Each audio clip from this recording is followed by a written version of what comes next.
Sì, abbiamo appena emesso l'allertamento per rischio temporali anche per le prossime ore.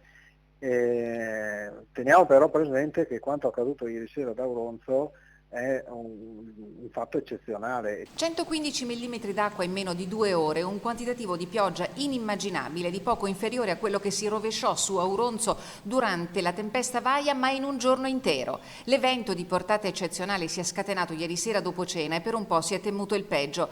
Vigili del fuoco e protezione civile sono stati immediatamente mobilitati, fortunatamente nessuna persona è rimasta coinvolta o ferita. Si è lavorato tutta la notte per il taglio di alberi e rami che hanno invaso le sedi stradali, per allagamenti di scantinati, smottamenti e colate detritiche. La violenza dell'acqua ha fatto saltare i tombotti puliti la scorsa settimana dall'Unione Montana.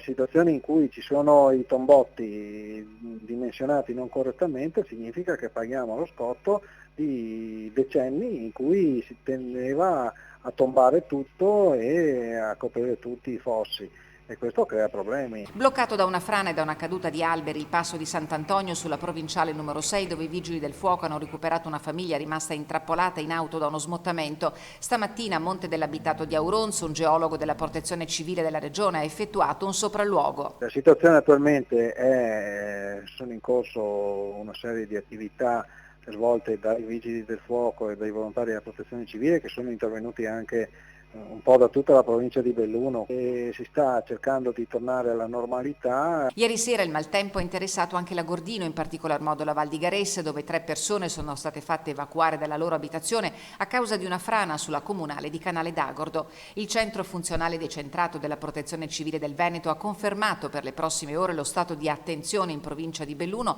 per rovesci e temporali. Come si vivono queste prossime ore?